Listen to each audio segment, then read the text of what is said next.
مسیح یسوع کے پاک فتمان جلالی بابرکت نام میں آپ سب کو سلام۔ ہم خداوند کے نہایت شکر گزار ہیں کہ خداوند نے ہمیں موقع بخشا تاکہ ہم خداوند کے زندہ پاک کلام کو سیکھیں۔ تو کلام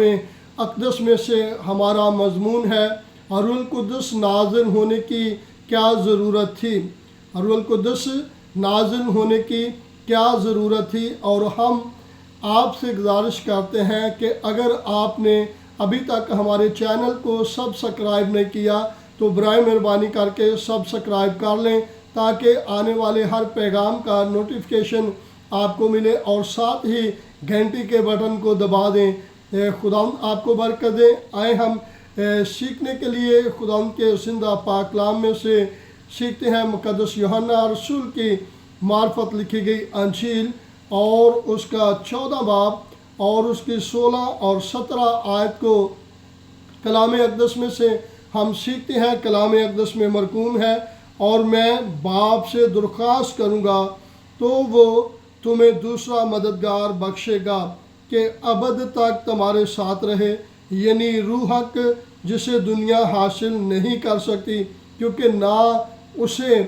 دیکھتی ہے اور نہ جانتی ہے۔ تم اسے جانتے ہو کیونکہ وہ تمہارے ساتھ رہتا ہے اور تمہارے اندر ہے۔ خداوند کے مقدس پاک کلام پڑھے جانے اور سنے جانے پر خداوند کی برکت ہو۔ عزیز بہن بھائیو، بائبل مقدس ہمیں سکھاتی ہے خداوند یسوع المسیح میرے اور آپ کے نجات دہندہ جب مر گئے، دفن ہوئے اور تیسرے دن مردوں میں سے جی اٹھے، تو آپ 40 دن تک اپنے شاگردوں پر ظاہر ہوتے رہے اور ان کے ایمان کو مضبوط کرتے رہے۔ جب یسوع المسیح انہیں برکت دے کر آسمان پر اٹھائے جا رہے تھے تو اس وقت ایمانداروں کی جماعت جو تھی وہ غالباً 120 کے قریب لوگوں کی جماعت تھی، اور وہ سارے کے سارے جو تھے وہ یہودی تھے۔ اور بائبل مقدس ہمیں سکھاتی ہے کہ جب روح القدس نازل ہوا، رسولوں کے اعمال دوسرا باب اور اس کی ہم دوسرے باب کو جب ہم پڑھتے ہیں تو پہلی بار روح القدس نازل ہوتا ہے، اور جب مقدس پطرس رسول نے وہاں پہ کلام کیا تو 3000 لوگوں نے خداوند یسوع المسیح کو اپنا شخصی نجات دہندہ قبول کیا۔ اور کلام ہمیں سکھاتا ہے، انہوں نے کہا آئے بھائیو ہم کیا کریں؟ تو اس نے کہا یسوع المسیح کے نام سے بپتسمہ لو تو تم روح القدس انعام میں پاؤ گے۔ تو بائبل ہمیں سکھاتی ہے کہ پہلا جو کلام کا بیج بویا گیا تھا وہ 3000 غیر اقوام سے لوگ جو تھے وہ یسوع المسیح کو قبول کر رہے تھے۔ بائبل مقدس ہمیں سکھاتی ہے کہ 3 بار روح القدس جماعتی طور پہ جب نازل ہوا تو وہاں پہ غیر زبانیں بولی گئیں، اور 4 بار روح القدس بیسیکلی رسولوں کے اعمال میں نظر آتا ہے۔ جماعتی طور پہ روح القدس 4 بار نازل ہوا، لیکن 3 بار جو ہے وہ لوگوں نے غیر زبانیں بولیں۔ کلام خدا ہمیں سکھاتا ہے مقدس فلپس نے جب کلام سنایا، فلپس کے وسیلہ سے انہوں نے سامریوں کو کلام سنایا، تو سامریوں نے خداوند یسوع المسیح کو اپنا شخصی نجات دہندہ قبول کیا، اور سامری جو تھے وہ بھی غیر قوم تھے۔ یاد رکھیں یہودی قوم جو تھی وہ اپنے آپ کو صرف اور صرف خدا کے فرزند یا بیٹے بیٹیاں تصور کرتے تھے، اور باقی تمام غیر اقوام کو وہ دوزخ کا ایندھن کے طور پہ یا ان لوگوں کو نجس قسم کے لوگ یا ناپاک لوگ تصور کیا جاتا تھا، نامختون گنا جاتا تھا۔ اور وہ کہتے تھے کہ یہودی جو تھے وہ کہتے تھے کہ ہم ہی خدا کی برگزیدہ قوم ہے۔ روح القدس جب نازل ہوا تو پہلی بار جو کلام کیا گیا، میں بڑے ایمان کے ساتھ کھلے لفظوں سے کہوں گا کہ روح القدس جب نازل ہوا تو روح القدس کی وساطت سے پہلے ہی کلام کے ساتھ 3000 لوگوں نے خداوند یسوع المسیح کو اپنا شخصی نجات دہندہ قبول کیا، اور اس میں تمام کے تمام اور پھر سامریوں میں جب فلپس نے کلام سنایا تو وہ بھی سامریوں کو بھی بائبل مقدس ہمیں سکھاتی ہے کہ سامریوں سے بھی یہودی شدید قسم کی نفرت کرتے ہیں، اور بائبل ہمیں سکھاتی ہے، خدا کے کلام میں مرقوم بھی ہے کہ جب خدا یسوع المسیح نے ایک سامری عورت سے پانی مانگا تو اس نے کہا تو مجھ یہودی ہو کر سامری سے پانی کیوں مانگتا ہے؟ تو یاد رکھیں یہ بات بھی یہاں پہ ثابت ہوتی ہے کہ روح القدس جو ہے وہ سامریوں پر بھی نازل ہوا، اور جو یہودی قوم تھے جنہوں نے فرسٹ میں خدا یسوع المسیح کو اپنا شخصی نجات دہندہ قبول کیا، انہوں نے بھی روح القدس کی وجہ سے خدا کے کلام کی وساطت سے ان لوگوں کو جن کے پاس بیٹھنا، جن کے ساتھ کھانا اور جن کے ساتھ چلنا پھرنا یا بول چال رکھنا تصور کیا جاتا تھا گناہ ہے یا وہ ہمیں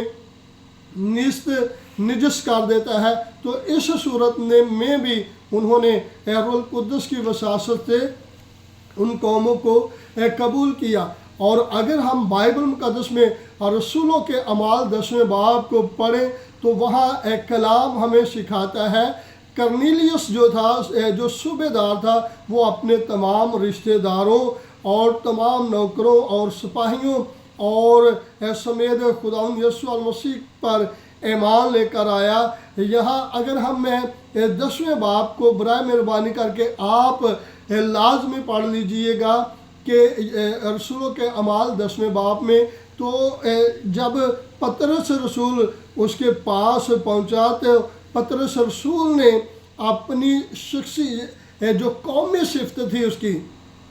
قومی صفت تھی جو یہودی ہونے کے ناطے اس کے اندر تھی، اس نے کہا تم جانتے ہو کہ یہودیوں کو غیر قوم والوں سے صحبت رکھنا یا اس کے ہاں جانا ناجائز ہے۔ اس نے وہ جو کچھ روایت چل رہی تھی یا ان کے ساتھ غیر اقوام کے ساتھ رویہ رکھتے تھے یہودی، اس نے وہ بھی بتلا دیا، لیکن پھر وہ کہتا ہے مگر خدا نے مجھ پر ظاہر کیا کہ میں کسی آدمی کو نجس یا ناپاک نہ کہوں۔ اب خدا کے روح نے شریعت جو اسے سکھا رہی ہے وہ یہ سکھا رہی کہ غیر قوموں کے ساتھ تعلق رکھنا بالکل اپنے آپ کو ناپاک کرنے کے مترادف ہے، لیکن یہاں پہ وہ کہتا ہے لیکن میں نے خدا سے یہ سیکھا ہے، مجھے خدا کے روح نے یہ بات سمجھائی ہے کہ تو کسی کو نجس یا ناپاک نہ کہہ۔ پس جب خدا نے ان کو بھی جو وہ اب مقدس پطرس رسول جب اپنے ہم جماعتی بھائیوں کو بتاتے ہیں کہ کیسے میں کرنیلیس کے گھر گیا، رومی خاندان کے پاس گیا، تو وہاں جا کر میں نے روح القدس کو کیسے ان لوگوں میں ٹھہرا ہوا دیکھا، اور وہ آ کے پتہ کیا کہتے ہیں، پس جب خدا نے ان کو بھی وہی نعمت دی جو ہم کو خدا یسوع المسیح پر ایمان لا کر ملی، تو میں کون تھا کہ خدا کو روک سکتا۔ اب وہ اپنے مقدس بھائیوں پر اس بات کو واضح کرتے ہیں کہ روح القدس ان پر بھی نازل ہوا جو رومی تھے، اور